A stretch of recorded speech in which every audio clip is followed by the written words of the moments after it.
Passo a palavra ao Grupo Parlamentar da Iniciativa Liberal e à Sra. Deputada Joana Cordeiro. Faça favor.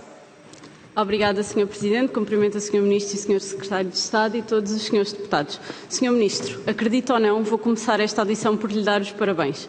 E sabe porquê? Pela notícia que foi reconhecida sobre o registro de saúde eletrónico, que vai evoluir para passar a ter os dados clínicos dos utentes, quer sejam do setor público, privado ou social. Precisamente uma proposta que a Iniciativa Liberal já apresentou diversas vezes e à qual chamamos de Registro de Saúde Eletrónico Universal e que o PS chumbou.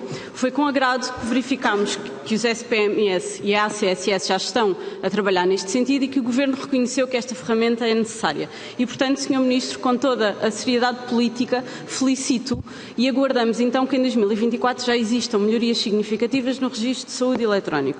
As perguntas que lhe deixo são as seguintes. Se confirma que o Registro de Saúde Eletrónico está a ser trabalhado e que a informação clínica dos utentes irá circular entre todos os prestadores de cuidados de saúde, independentemente do setor, e se o Governo reconhece que com esta circulação de dados se evitam desperdícios, duplicação de exames, informação dispersa, sendo que o maior beneficiário desta medida é, obviamente, o próprio utente.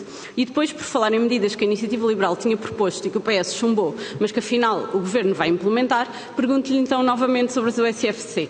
Na última audição relativa ao Orçamento do Estado, o Sr. Ministro afirmou que não via qualquer preconceito relativo às USFC e afirmou equacionar a sua implementação sempre que se mostrasse necessário, mesmo que através de projetos piloto. A Iniciativa Liberal, como sabe, apresentou essa proposta de alteração nesse sentido, que previa não só a regulamentação, como essa mesma implementação.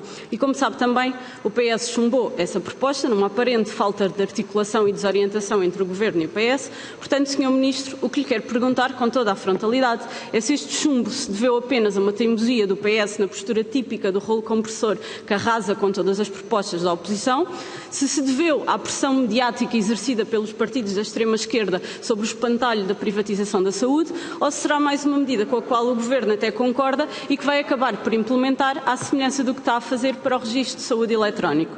Sr. Ministro, para que as USFC possam ser implementadas sempre que se mostrarem necessárias para resolver o problema, é preciso que sejam regulamentadas. Portanto, o Governo vai ou não avançar para essa regulamentação.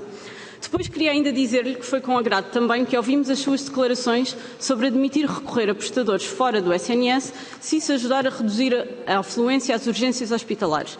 Disse que no plano do Governo existem vários níveis de ativação que podem justificar o recurso ao setor social ou ao setor privado, se isso for necessário para otimizar a resposta aos portugueses. A Iniciativa Liberal, como pode imaginar, saúda esta aparente vontade de articular a resposta do SNS com os restantes setores, mas, Sr. Ministro, gostaria que explicasse em concreto quais são esses níveis de ativação que falou e que justificam essa articulação. Gostaria que nos dissesse se esta articulação já acontece, se sim, onde e em que termos.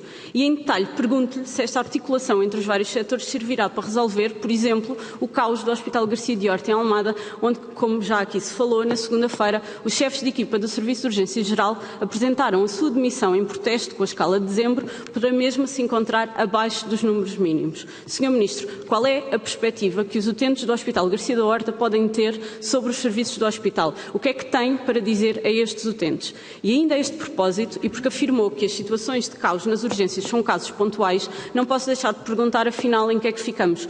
Se há um plano do Governo para reduzir a afluência às urgências, é porque este problema existe. Não é pontual, mas é permanente. Sr. Ministro, no espaço de poucos dias disse uma coisa e o seu contrário. Portanto, precisamos que esclareça estas questões.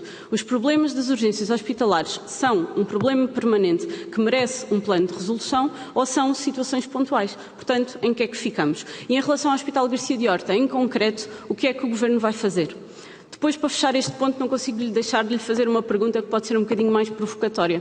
Se articulou previamente com o PS esta intenção de recorrer aos setores privado e social, porque, como compreenderá, não podemos correr novamente o risco de estarmos outra vez com uma desarticulação e uma desorientação entre o Governo e o PS e termos novamente o Sr. Ministro a dizer uma coisa e o PS a forçar outra. Depois, quero voltar ao tema das maternidades e aos vários constrangimentos que se continuam a verificar.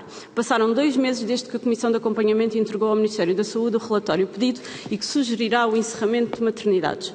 Como aqui já disse, as notícias conhecidas geraram alarmismos e uma enorme preocupação junto da população, quando seria necessário agir com razão e com sentido de responsabilidade. E isto continua a não acontecer. O relatório continua em segredo e, como se não bastasse, para dar ainda maior ênfase a toda esta especulação, o diretor executivo do SNS iniciou um périplo por estas maternidades que supostamente irão encerrar. Vai dizer-nos novamente que a decisão sobre o eventual encerramento não será para já e que o assunto vai ser estudado com serenidade. Mas realmente o que parece é que o Governo continua a causar ainda mais alarme junto da população, porque agora vão avaliar mais uma proposta da Comissão de Acompanhamento que defende que as grávidas que utilizem as urgências obstétricas de forma indevida devem pagar taxas moderadoras. Sr. Ministro, não estou aqui sequer a tomar nenhuma posição contra ou a favor desta eventual medida, mas mais uma vez não podemos deixar de alertar para esta situação em que mais uma vez continuamos a gerar alarme social.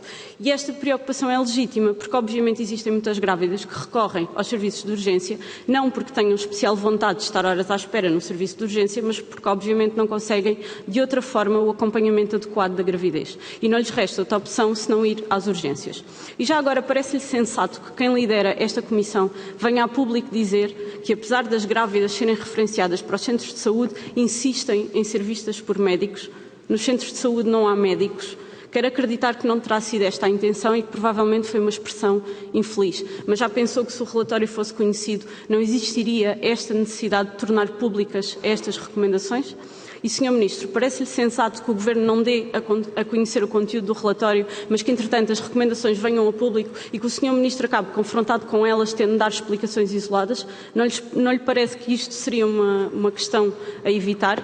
E volto a perguntar, porque ainda não temos nenhuma resposta.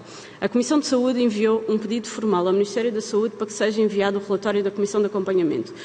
Até à data, este pedido continua ignorado e gostava de saber se o Sr. Ministro acha isto razoável. A Comissão de Saúde da Assembleia da República não deve ter este conhecimento, porque, Sr. Ministro, não nos vamos cansar de perguntar quais são as principais conclusões do relatório e quando é que o mesmo será enviado à Assembleia da República. Obrigada.